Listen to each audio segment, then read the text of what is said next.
Bueno, comenzamos. Muy buenas noches. Hoy una noche muy especial, 9 de julio. Vamos a dar comienzo desde nuestra Asociación Civil Las Bases, Centro de Estudios Sociales y Políticos, del conversatorio que dimos en llamar Nuestro Río Paraná como fuentes de riquezas económicas y culturales en disputa. Bueno, les comento más o menos cómo vamos a estructurar nuestro conversatorio. Vamos a tener a la señora Valeria Meclasque como moderadora y después cada disertante expondrá entre 15 minutos. Y por último vamos a tener un tiempo de intercambio donde las personas que nos están siguiendo a través de nuestro canal de YouTube podrán ir haciendo preguntas y después esas preguntas se las haremos a nuestros disertantes. Así que, bueno, ¿por qué surgió el tema del conversatorio? Surgió en torno a que el 30 de abril vencía la concesión otorgada por nuestro Estado a la empresa belga Hidrovía Sociedad Anónima. Bueno, así que ahí surge nuestra inquietud en torno a esto que es mucho más amplio, pero es un puntapié para comenzar después a hablar de otros temas. Le voy a dar la palabra a mi compañera Valeria Meclasque para que presente a nuestros disertantes de lujo y bueno, y comencemos con lo que es esto que es muy importante, conocer un poco más sobre nuestros recursos, sobre el río Paraná, sobre quiénes los dirigen y los manejan. Muchas gracias, Marisa. Vamos a hacer introducción, lo vamos a introducir a Carlos Delfrade. Les agradecemos a los dos, a Carlos, a Guillermo Folguera, por la presencia en esta actividad de la Asociación Civil en Las Bases, Centro de Estudios Sociales y Políticos. Carlos Delfrade es periodista, escritor, político argentino. Actualmente es diputado provincial por el Frente Social y Popular de la provincia de Santa Fe. Tiene estudios en ciencias de la comunicación, en ciencias políticas y en relaciones internacionales de la Universidad Nacional de Rosario, ¿sí? Bueno, ya es un periodista destacado también, aparte de todo su papel político, de su rol político actual, es un periodista destacado, ha hecho excelentes investigaciones sobre temas muy controversiales de su provincia natal, es rosarino, tanto bueno, de todo lo que es el tema narcotráfico, poder judicial, así que maneja varios aspectos. Él nos va a presentar el eje soberanía marítima y fluvial de este conversatorio para entender de qué se trata esta disputa actual, ¿no? Por este gran recurso, esta vía fluvial. Muchas gracias, Carlos, te escuchamos. Muchísimas gracias por la presentación. Siempre me genera inquietud cómo me presentan porque después, frente a las palabras, está la verdad. Y la verdad suele ser mucho más chiquitita. Pero lo cierto es que queremos compartir con ustedes y además con el Guille Folguera, la verdad que es un gustazo porque invita a pensar en profundidad lo que estamos charlando.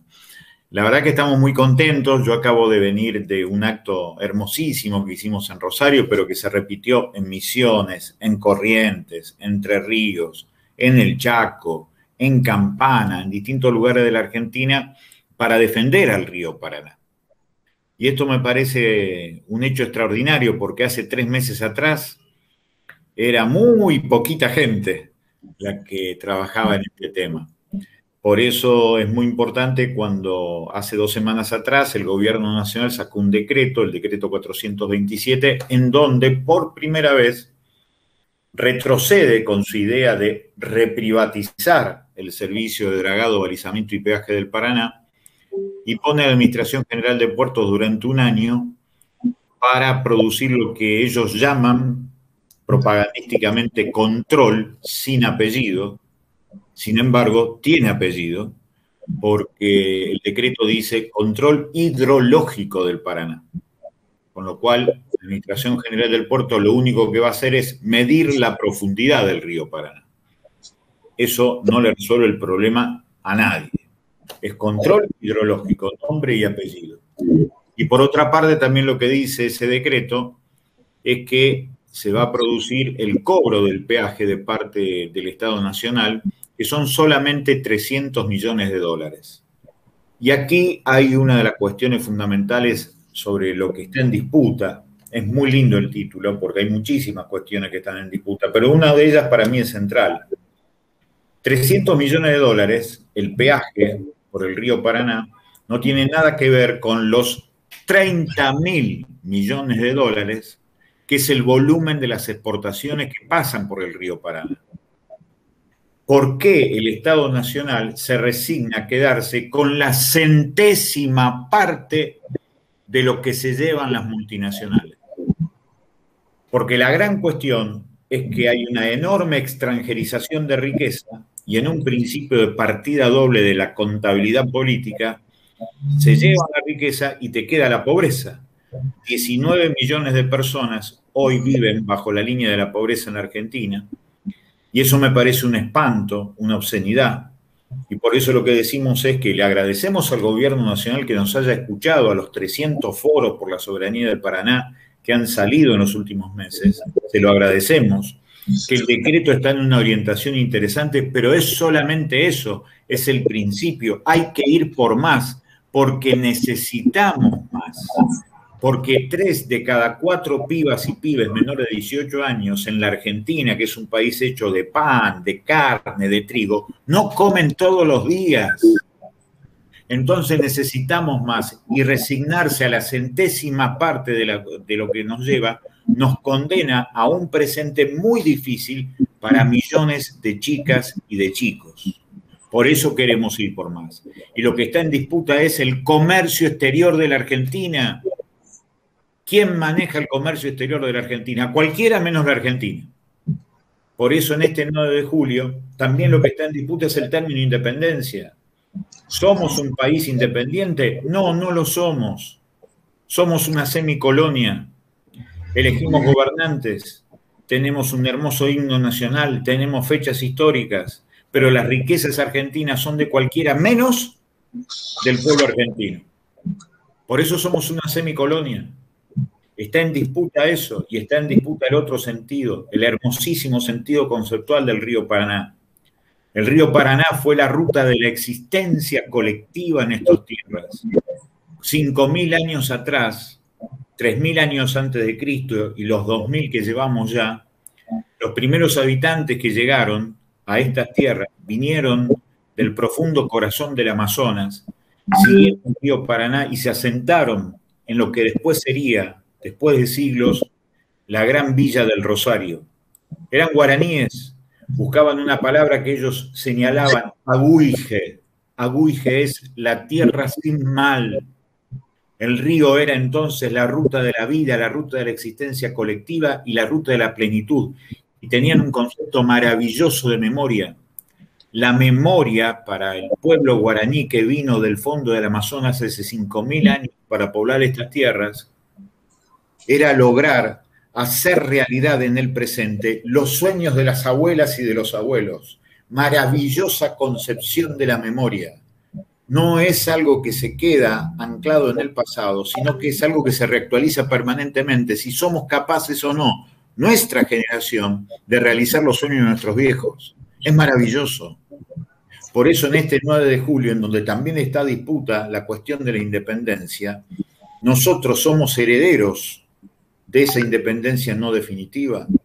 Somos continuadores del sueño colectivo inconcluso de poner en el trono de la vida cotidiana la noble igualdad, o somos continuadores de la pesadilla impuesta por minorías que han destruido no solamente la economía de un país que tiene bienes de una biodiversidad extraordinaria y lo han concentrado en pocas manos y lo han extranjerizado, o somos continuadores de ese sueño colectivo por recuperar, entre otras cosas, la idea de un río para la vida, para la producción, que sea sano y que tenga la sensación de futuro. Por eso terminamos diciendo 7 cuestiones que son fundamentales a nuestro entender. Pensar la Argentina desde adentro es pensar la idea del paisano. El paisano es el que tiene el país adentro. Tenemos que volver a pensar la Argentina desde adentro, desde el término de la patria grande. ¿Cómo puede ser que nos hagan pelear con el Uruguay? No tiene sentido. Uruguay es la banda oriental, de allí surgió el primer proyecto político de liberación, que fue el arquitecto de liberación política y de liberación social. término de patria grande, hay que pensar el término del federalismo. Argentina, desde la guerra genocida de la Triple Alianza, que fue la guerra de la Triple Infamia, en donde las burguesías argentinas fueron instrumentos del imperio inglés, fueron contra el pueblo soberano del Paraguay. A partir de eso, en septiembre de 1866 se modificó la Constitución Nacional y le impusieron a las provincias no cobrar nunca ingresos brutos a las exportadoras. Desde entonces, el federalismo es jarabe de pico en Argentina. Es una ficción. El año pasado, por la provincia de Santa Fe, por los 38 puertos que son alquiladas por las multinacionales, alquilados, no son propietarias, son los que alquilan, son los inquilinos. El verdadero propietario es el pueblo de la nación, que lo delega en su abogado, que es su representante legal, el Estado Nacional. Estas multinacionales se exportaron por 22.000 millones de dólares, no quedó un peso en la provincia de Santa Fe por esa reforma constitucional de la guerra del Paraguay. El federalismo es una palabra sin sentido existencial. Y nos quedaron este año 506.000 personas empobrecidas en el Gran Rosario y 212.000 personas empobrecidas en el Gran Santa Fe. Entonces, somos patria grande, no somos solamente la Argentina que mira en relaciones carnales siempre a Europa, Estados Unidos, Rusia, China o el que sea. Mirarnos desde adentro, desde la patria grande. Segundo termo conceptual, federalismo. La Argentina tiene que volver a plantearse la cuestión del federalismo. Y tercer tema, los planes internacionales de los poderosos de la tierra. La hidrovía, tal como se menciona, que es el nombre del sujeto comercial que se inventa, Hidrovía Sociedad Anónima, aquella empresa que surge en 1995, fue pensado en el consenso de Washington, en donde las empresas paridas por generaciones y generaciones de argentinas y argentinos pasaron a formar parte del patrimonio de empresas privadas, las privatizaciones. Pero después vino algo peor. El Banco Mundial desarrolló el programa IRSA, Inversiones Regionales Sudamericanas, en donde la biodiversidad del Amazonas va para las multinacionales de los medicamentos. Estas tiranas que durante esta pandemia han dejado a 130 naciones sin una sola vacuna, según dice la Organización Mundial de la Salud, y tienen un segundo proyecto, que es con el cual están trabajando, quedarse con el reservorio de agua dulce más importante del planeta Tierra, que es el acuífero Guaraní, que es lo que está por debajo, además del río Paraná y de todas nuestras regiones. En eso estamos inmersos. Esas tres cuestiones son fundamentales. La nación dependiente o semicolonia, como nos definimos, la cuestión del federalismo, pensarnos desde adentro, y la cuestión de los tremendos mandamientos que nos envían estos proyectos imperiales. 7 puntos para terminar. Necesitamos decisión política para recuperar las riquezas que se van por el Paraná. Primer punto. Segundo punto, no nos sirve el control hidrológico, hay que controlar lo que se exporta y lo que se importa. Tercer punto, administración de eso. Cuarto punto, planificación del comercio exterior siguiendo el punto de vista nacional. Quinto elemento, desarrollo de la industria ferronaval. Los camiones están destruyendo la biodiversidad en la Argentina desde hace años junto a los buques que hacen calar cada vez más profundo el Paraná. En el tercer año consecutivo de bajante que tiene, va a ser un desastre ecológico esto. Por eso hay que tener en cuenta esta cuestión del desarrollo de la industria ferronaval, que nos lleva al sexto punto. Soberanía ambiental, pensar la biodiversidad desde nosotros. ¿Sirve el modelo extractivista tal como hoy tenemos? ¿O va a ser un costo peor seguir con este modelo impuesto por las multinacionales? Porque si el Estado simplemente hace, como pasó en 1816, que los criollos feudales se hacen cargo de lo que antes tenían los españoles, no cambia nada. Porque si seguimos con el modelo extractivista pensado desde afuera, no cambia nada y la soberanía ambiental se cae, es solamente una palabra. Hay que tener en cuenta que solamente el 0,10% del presupuesto nacional está destinado a lo que se conoce como la defensa de lo ambiental. La estatura del número del presupuesto define la estatura real del interés político. La estatura del número del presupuesto define la estatura real del interés político. Dime cuánto mide el numerito del porcentaje y te diré lo que realmente te importa. Es fundamental. Y el último tema, hoy 9 de julio. Somos una semicolonia. Tenemos que pelear por hacer que lo nuestro sea nuestro para un proyecto nuestro. Lo tenemos que hacer por amor, por nuestras hijas, por nuestros pibes, por nuestros viejos, por el río que le dio la vida a esta tierra, que fue el río Paraná. Por eso para nosotros la disputa continúa y tenemos que seguir. Tenemos que ir por más, porque necesitamos más. Muchísimas gracias.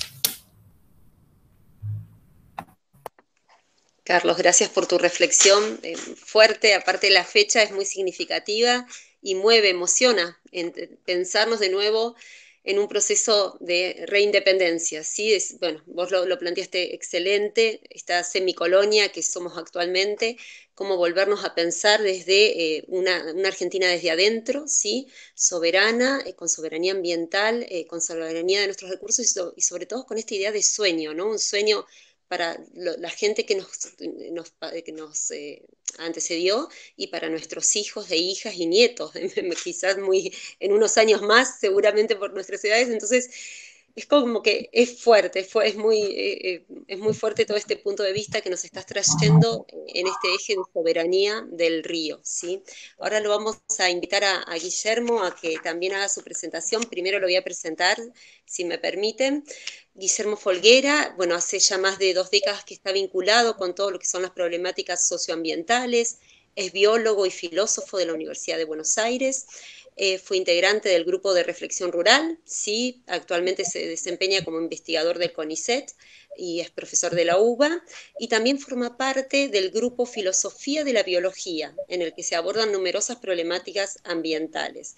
En el 2020 también publicó su libro La ciencia sin freno, de ediciones CFP 24, así que bueno, tenemos un gusto tenerlo a Guillermo también en esta presentación y dándonos su punto de vista, su eje, que es cuando el río se convierte en ruta empresarial y otras consecuencias del extractivismo. Te escuchamos, Guillermo. Bueno, gracias Valeria, también un abrazo a Marisa y al resto de compañeros y compañeras de las bases, ¿sí? Muchas gracias por la organización de este evento. Después manifestar la alegría de compartir la mesa, el orgullo de compartir la mesa con Carlos. Cada vez que lo encuentro me quedo maravillado. Solo me genera algo negativo tener que hablar después de él, pero bueno, vamos a tratar de hacer un buen papel. Y me parece interesante porque de alguna manera lo que había pensado, muy breve también, es algo complementario a lo que plantea Carlos y que de alguna manera lo voy a poner en diálogo, que es este concepto inclusive de semicolonia que plantea Carlos y que se pone en juego, habilita preguntas, que es ¿qué es lo que sucede actualmente en el río Paraná? ¿Qué es lo que está en juego en el río Paraná? ¿Y cómo discutir solo el río Paraná? Que son 3 preguntas que aparecen asociadas, que no quiere decir esto que no sean importantes las cosas que justamente aparecen en juego. De hecho, los 3 ejes, marco 3 de los muchos que mencionó Carlos, pero los mencionó explícita: la necesidad de una mirada federal, la necesidad de pensar una patria grande, la necesidad de pensar el proceso de externalización, de extranjerización, de nuestras tierras. Evidentemente involucra una pregunta fundamental: ¿qué es el río Paraná hoy y qué le pasa al río Paraná? Yo marqué muy rápidamente 8 elementos para poner en cruce justamente y en diálogo con cosas que marcó Carlos y que después en todo caso podemos ampliar, pero que de alguna manera son fotografías de cosas que nos están pasando, que le están pasando al río Paraná, que le está pasando a cuestiones que se vinculan con el río Paraná. No tiene ningún orden, el orden de los 8 elementos podría ser diferente, pero arranco por el primero. ¿Qué hay? ¿Qué transportan por el río Paraná? Lo que transportan básicamente esos grandes barcos, ¿no? Que cuando uno se pone a mirar ese fantástico río pasan casi de manera monótona, son la depredación, el producto de la depredación de nuestros territorios.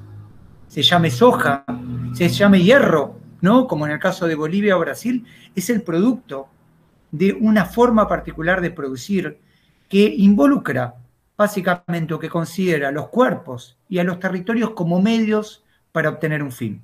Cuando discutimos Río Paraná, estamos discutiendo también esta forma de producción, que Carlos le dio este nombre y yo lo retomo, que es el modelo extractivista, que además es un modelo extractivista que tiene como muchos de sus ejes elementos que día a día nos castigan, que son un intento por no informar, la falta de información, la falta de transparencia es una constante, un intento por soslayar los riesgos y costos que involucra, y una constante promesa. El extractivismo promete resolver y el extractivismo no hace un diagnóstico respecto, por ejemplo, a lo que significaron estos 25 años. Si tomamos como modelo eso que significó el menemato en todas sus consecuencias, también en el proceso de privatización del Paraná, estamos cumpliendo 25 años, año menos, de un proceso espantoso, pero que además es un proceso que requiere, cumplido este cuarto de siglo, un balance que no estamos haciendo. Segundo punto, es un río Paraná que le están pasando cosas, y le están pasando cosas muy visibles. La bajante que está sufriendo el Paraná es imposible de ser disimulada. Y de diferentes lados están diciendo, no es que nos golpeó un meteorito, del mismo modo que no es que nos golpeó un meteorito y por eso andamos con barbijos, y tiene que ver con un montón de causas, que tiene que ver la pandemia, con una forma de generar patógenos, una forma particular de vida, una forma particular de alimentarnos, una forma particular de hacinarnos, una forma particular, tal como decía Carlos, donde una de cada 2 personas no come todos los días. Todo eso tiene que ver con la pandemia. Lo mismo la bajante. La bajante es una consecuencia directa de un proceso de destrucción de los territorios. Y como dice Carlos, y ahí lo pongo en diálogo, no solo de Argentina, de la patria grande. También de lo que hizo Bolivia, también de lo que hizo Paraguay, también de lo que hicieron Uruguay y Brasil. Toda esa cuenca enorme fue una cuenca de destrucción. Y las consecuencias las estamos viendo. Después tendrán nombres, se llamará soja, se llamará hidroeléctrica, se llamará hierro, pero digo, la lógica es una lógica común. Tercero, voy al río, lo miro, el otro día pude hacer una comunicación directa con Ducase, un pescador del lugar de Río Paraná, y el extractivismo pesquero tiene que ser nombrado. La exportación del sábalo tiene que ser nombrada. ¿Qué hay más allá de ese cuerpo de agua? Porque de vuelta, no aceptemos que le den el nombre a la empresa y entendamos que eso, además de ser una vía, es un ecosistema. Y entonces involucra peces, involucra una diversidad biológica, involucra unas comunidades que viven. Entonces, ¿qué pasa con un extractivismo pesquero? Que yo creo que de todos los extractivismos que venimos trabajando y laburando a diferentes ámbitos, y Carlos es una de las personas que en ese sentido es uno de los nodos de esta cruzada que estamos haciendo por reivindicar las formas de vida que involucran otro vínculo con la naturaleza, el extractivismo pesquero, tanto el de aguas dulces como el de aguas marinas, es uno de los más silenciados. Yo creo que se va a revertir, yo creo que se va a revertir rápidamente, pero cuando discutimos Río Paraná, también discutimos eso. El cuarto punto, ¿cómo no mencionar? Santa Fe, Entre Ríos, Misiones, Chaco, estamos hablando de las zonas más fumigadas del país.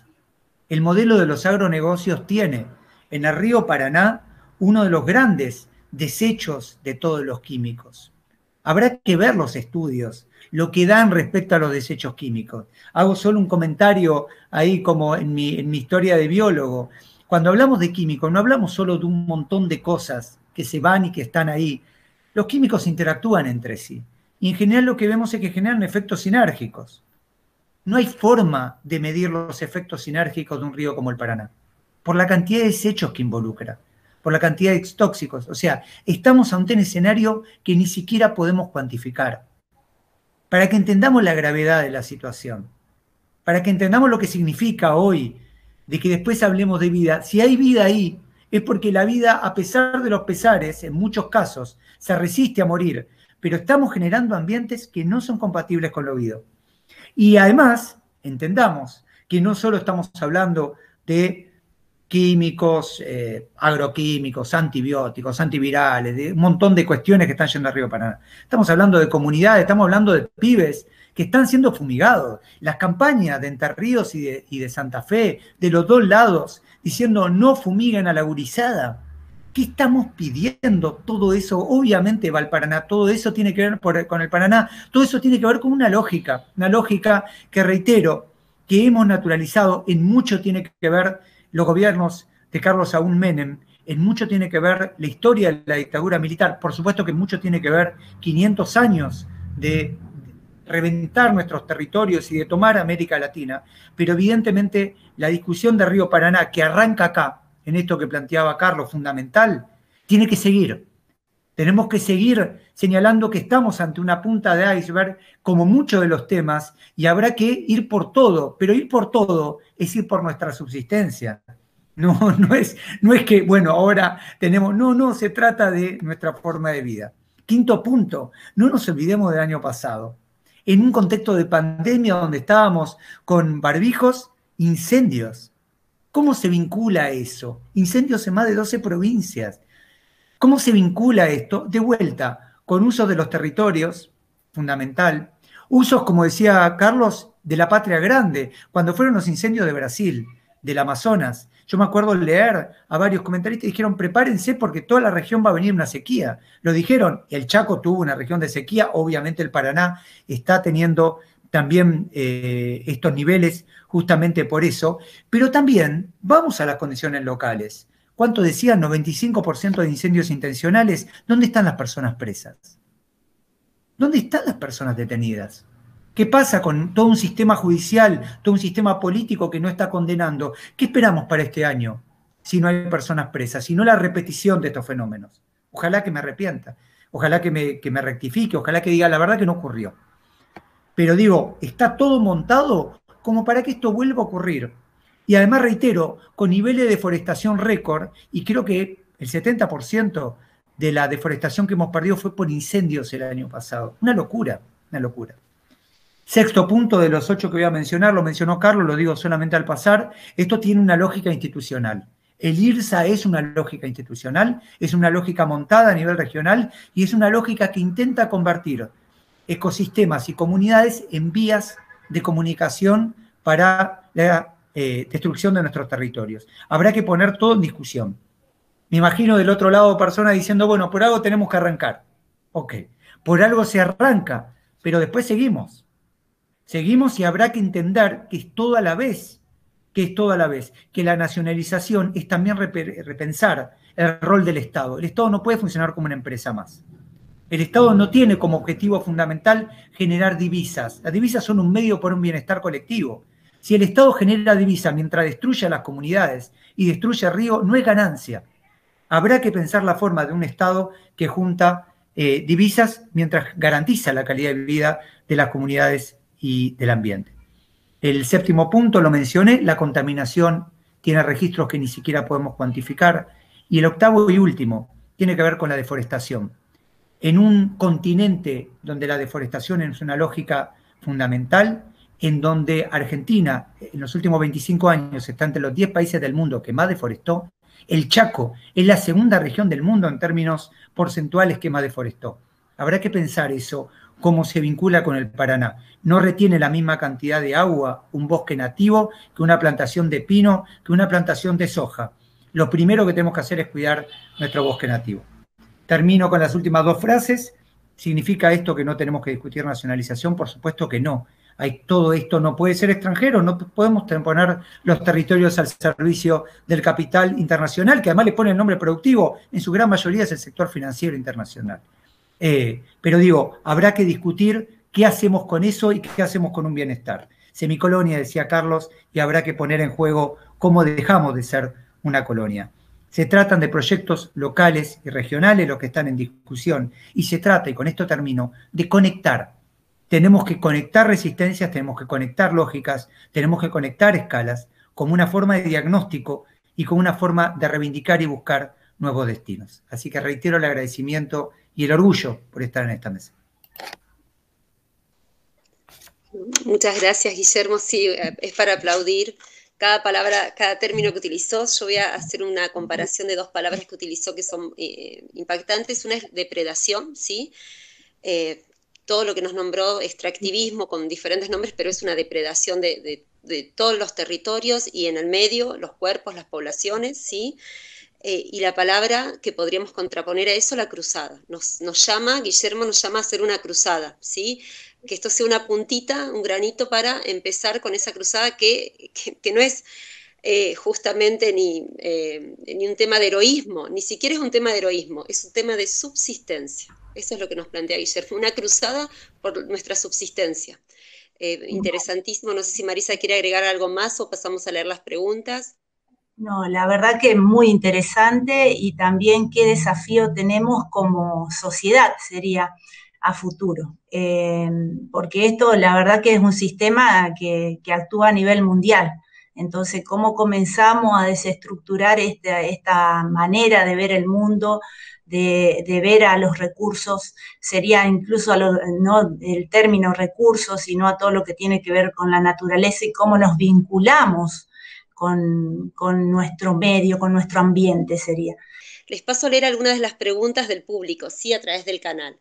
Bueno, para Carlos nos preguntan, Carlos dice volver a retomar la soberanía. En el complejo Rosario Santa Fe hay 32 puertos privados conformes a la ley de puertos del año 92.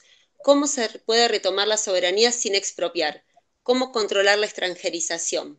La hidrovía es el peaje y el control de salida, no de la producción. Vuelvo a retomar los puntos, ¿no? En el complejo Rosario Santa Fe hay 32 puertos privados conforme a la ley de puertos del año 92. ¿Cómo retomar la soberanía sin expropiar? Esa sería la pregunta.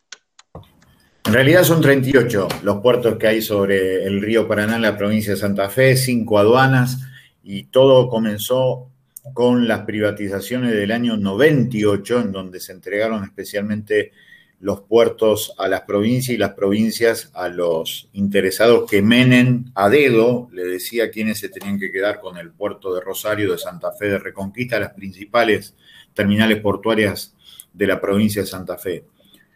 Yo lo que creo es, porque esta es la otra cuestión, si expropia este Estado que tenemos hoy, que es un Estado bobo y cómplice, el problema va a ser más grande, porque le vamos a dar la derecha a la derecha, que dice que el Estado es sinónimo de corrupción. Yo no quiero eso, porque lo que hay que salir también a discutir es esta construcción del consenso desde hace más de 30 años de hacer sinónimos a la palabra Estado con la palabra corrupción. Ahora aparece mucho en esta discusión sobre quién se queda con el peaje, el dragado y balizamiento del Paraná. Y lo que hay que decir con absoluta claridad, que la mayor responsabilidad del contrabando de armas y de narcotráfico la tienen las terminales portuarias privadas que se empezaron a quedar con los muelles, que en realidad son estas multinacionales, por más poderosas que sean, son inquilinas, porque el propietario verdadero de los puertos y de los muelles es el pueblo argentino a través de su abogado,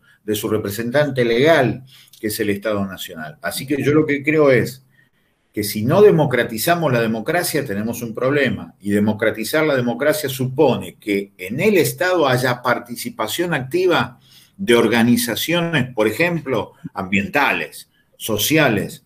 Muchas de las referencias que ustedes decían que están presentes en esta mesa, que además agradecemos muchísimo, tienen que meterse en el Estado para que deje de ser bobo, para que deje de ser funcional. Si tenemos fuerzas de seguridad absolutamente corrompidas, de las que cuidan el río, de las que nos cuidan en tierra y que son socias de las mafias, tenemos un problema serio.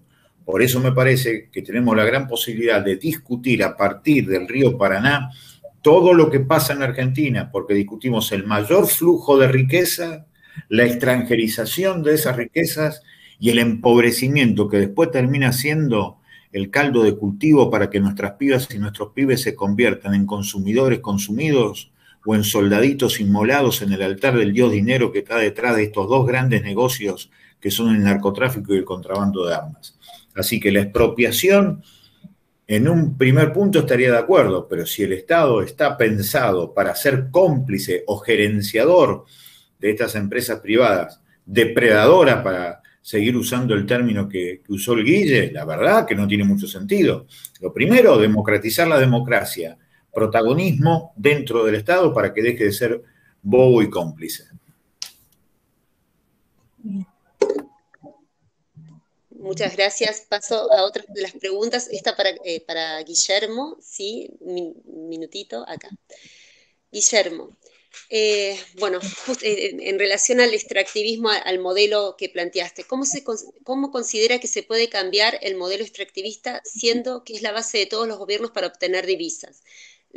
¿Cómo lo podemos conectar con la realidad de un país endeudado? ¿Sí? O sea, justamente este dilema que nos ponen, necesitamos divisas, país endeudado, pero bueno, el extractivismo, ¿cómo se puede empezar a realizar el cambio?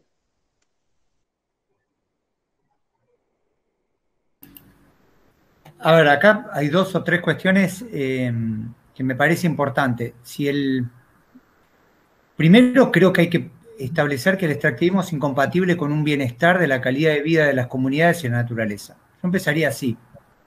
Si hay acuerdo respecto a eso, en todo caso empecemos a discutir qué significa sostener un modelo que es incompatible con nuestra calidad de vida. Es el primer punto que plantearía. Porque a veces pareciera que hay una naturalización de, bueno, no, cuando yo estoy en mi casa, yo tengo 2 hijas, cuando yo estoy cuidando, no es una opción hacerle mal a mis hijas. Entonces no es una opción que la comunidad de Hachal tome agua contaminada, que la comunidad de Lobos tome agua contaminada y que estén fumigando pies en Entre Ríos. No es una opción. Lo segundo es, se tira el tema de la deuda por la cabeza. Yo no soy economista, pero sí soy una persona que hace análisis políticos. La pregunta que yo tengo ahí es, habrá que discutir el origen de la deuda, habrá que discutir qué parte es legítima, qué parte es ilegítima, habrá que discutir si eso es correcto, pagarla con el riesgo y el costo de determinadas comunidades, etc. Pero además, en función de haber compartido algunos espacios con Beverly y compañía, personas que vienen discutiendo la deuda, me pregunto si la deuda es lo que se pretende pagar a través del extractivismo o la deuda es la garantía de que tengamos extractivismos. Yo ahí me parece, no es un juego de palabras lo que estoy poniendo en juego. O sea, ¿por qué tenemos deuda? Entonces, si el punto es que yo me tengo que fumar a Shell en el mar argentino, a Singenta en el territorio argentino y a la Barrigol con la cordillera, en nombre de una deuda por pagar, yo realmente planteo mi sospecha fuerte de que ahí hay otros intereses. La otra parte de la pregunta, la primera parte de la pregunta acude a alternativas. Alternativas tenemos todo el tiempo. De hecho, Argentina tiene alternativas en marcha, ni siquiera es que hay que inventarlas. O sea, la agroecología es una alternativa de los agronegocios. La megaminería se monta en Argentina a partir de destruir la matriz productiva, por ejemplo, de San Juan. O sea, cuando uno analiza lo que significó el modo en el cual ingresa la megaminería a finales de la década del 90, a eso le precede una cuestión de destrucción de la diversidad productiva de San Juan. Uno habla con la asamblea de Hachal y recuerdan cómo estaban determinadas producciones que se acaban. El extractivismo, entre las cosas que impone, que acá quiero detener un término técnico, es la homogenización. La homogenización es pensar que solo se puede producir a partir de ahí y con eso. Creo que tenemos que apuntar a formas productivas diversas. La diversidad acá nos favorece siempre, porque la diversidad favorece a los sistemas vivos, porque la diversidad favorece a nuestra forma de vida, porque la diversidad nos favorece en lo cotidiano. Necesitamos diversidad. La homogenización es medio y fin del modo de extractivismo. ¿Qué alternativas tenemos? Cualquiera. Cualquiera que implique otra forma de producción. Claro, nota y con esto termino. Alternativa al extractivismo, ¿qué significa? ¿Tasa de ganancias siderales de un determinado sector de la población? No, señores. Eso también habrá que discutirlo. La tasa de sideral que tienen hoy determinados sectores de la producción, evidentemente hay que discutirla, porque no tengo duda que tenemos mitad de la población pobre, porque hay un montón de la población que se está llevando una cantidad de guita terrible. No son fenómenos diferentes. Reitero, desigualdad social, formas de producción y destrucción de la naturaleza es un mismo fenómeno, no son 3. Bueno. La verdad que sí, muy interesante, y el tema también ahí, ver lo que dije hoy yo, el rol de la sociedad en torno a esto también, creo yo, Guillermo. creo que tenemos que empezar a tomar conciencia que es momento de hacer un cambio. Y no es fácil cuando tenemos un modelo hegemónico impuesto como que no hay alternativa. Ese es el tema que por ahí tenemos que replantearnos. Estos espacios están buscando eso también, tomar conciencia sobre el papel que tenemos nosotros los ciudadanos, pero no solamente argentinos, sino también pensado desde la patria grande, desde el comercio internacional, como plantearon ahí en estas políticas extractivistas, qué rol cumple nuestro continente, nuestro país en este gran comercio internacional que tiene que ver con proveer un poco de materia prima. Perdón, Mari. Tenemos algunas preguntas más, si nos dan 5 minutitos más, sabemos que es un poco extenso, pero 2 preguntas más. Para ambos nos consultan, a lo mejor se lo pregunto a Carlos por el tema de los roles. ¿Consideran, me escuchan bien ahí, consideran que el órgano federal de control de la hidrovía propuesto por el gobierno nacional es la solución posible para controlar y tener soberanía sobre los peajes? O sea, acá nos preguntan sobre el rol del órgano federal del control de la hidrovía, ¿sí? No, la respuesta contundente es no, porque el decreto 427, yo por eso les dije al principio, tal vez no fui claro, porque lo digo tantas veces y a veces yo creo que me aburro a mí mismo, pero cuando vos lo lees en profundidad, al decreto 427 te dice nombre y apellido. Nombre es control. Entonces, claro, para la gente que quiere que le vaya bien al gobierno, y por supuesto que tenemos ganas que le vaya bien, porque del otro lado está el fascismo disfrazado de macrismo, estoy convencido que le tiene que ir bien al gobierno. Yo no soy parte del gobierno, dicho también sea de paso esto. Lo que yo estoy convencido es lo siguiente. Cuando salen a decir el Estado recupera el dragado del Paraná y tiene el control, no, porque el decreto dice con claridad, es control hidrológico. Las multinacionales siguen haciendo lo que quieren. Por eso no nos alcanza. Lo que le tenemos que decir para no dividir al campo popular, porque no me interesa para nada dividir al campo popular, al revés, quiero sumar, quiero agregar, quiero ir por más porque necesitamos más, hay que ir por más porque necesitamos más, es que ese control no tiene que ser solamente hidrológico, tiene que ir sobre lo que se importa, sobre lo que se exporta, y después lo que dice Guille, la cuestión de que el modelo extractivista te destruye la biodiversidad. Nosotros en la provincia de Santa Fe tenemos hoy un 92% menos de montes y bosques naturales por la fiesta del agronegocio. Ahora, la fiesta es para ellos. Después nos queda esta supuesta dialéctica enloquecida de la naturaleza de sequía e inundación en el mismo año. Y en realidad la naturaleza no está loca, la enfermamos nosotros con este modelo alimentado e impulsado por las multinacionales. Así que el control, tal como está pensado, no nos alcanza. Necesitamos controlar lo que importa y lo que exporta. Insisto, entre otras cosas, el narcotráfico y el contrabando de armas, que lo hacen las grandes multinacionales, atención con esta, con la complicidad de fuerzas de seguridad corruptas, prefecturas, gendarmería, policías provinciales, policía federal, con nichos corruptos. No todos son corruptos, pero son esos. Entonces lo que nosotros necesitamos es un control inteligente, transparente, con participación de universidades públicas, de organizaciones ambientales, y para eso hay que convocar. Se terminó la época de la mesa chica. Yo como Estado Nacional, ¿qué me impide a mí llamar a Cargill? Vení Cargill, sentate acá. Vos subfacturás 21.000 millones de dólares al año. Sos un atorrante. No me vengas a decir que el corrupto soy yo, porque vos sos tan o más corrupto que yo. ¿Vos querés seguir acá? Bueno, ¿qué ponés y qué sacás?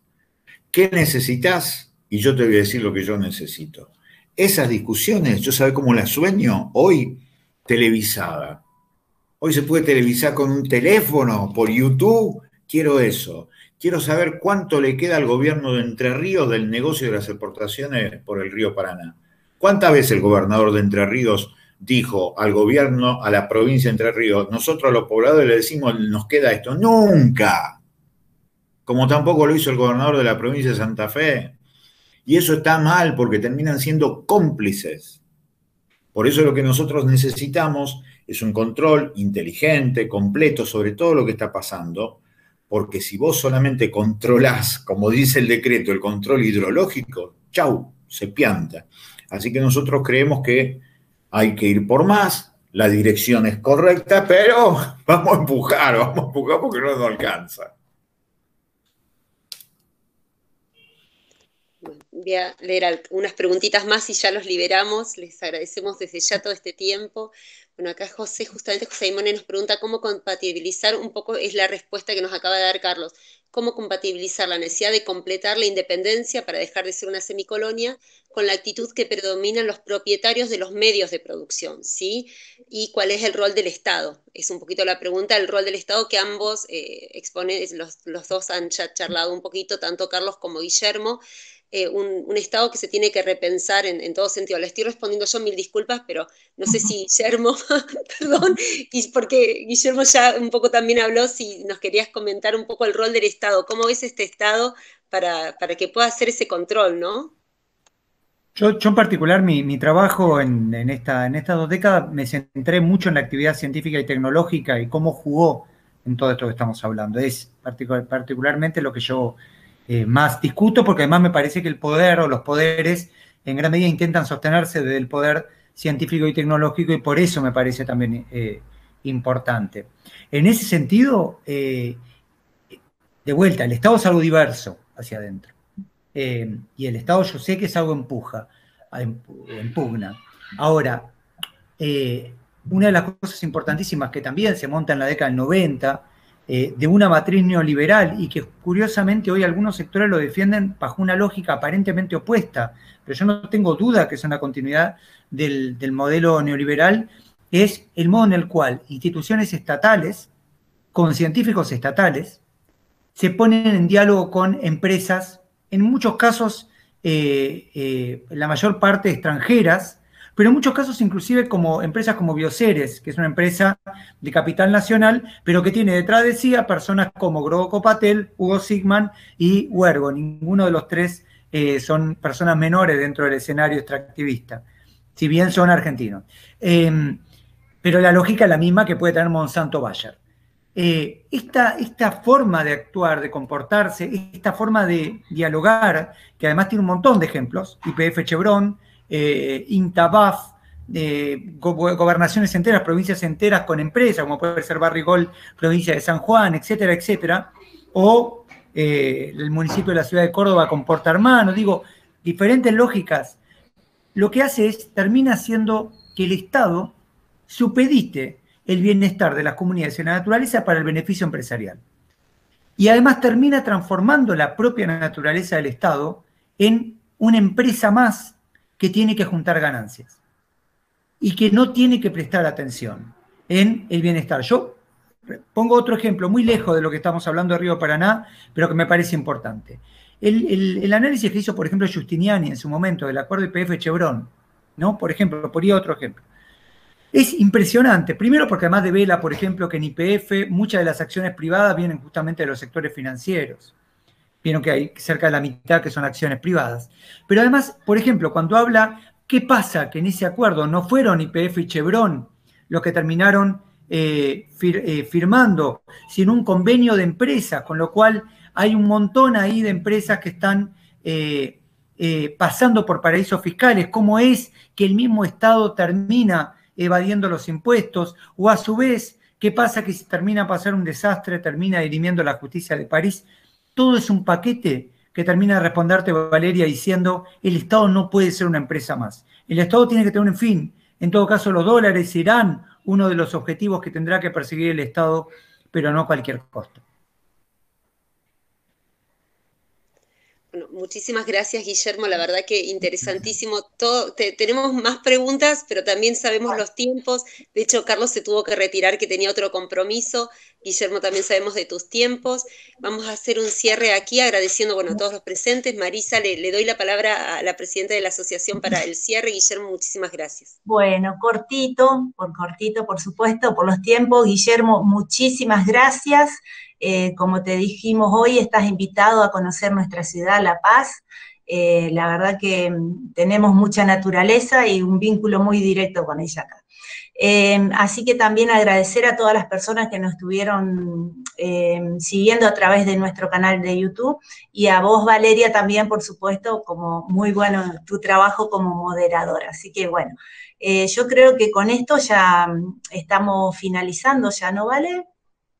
Sí, ya cerramos con esto.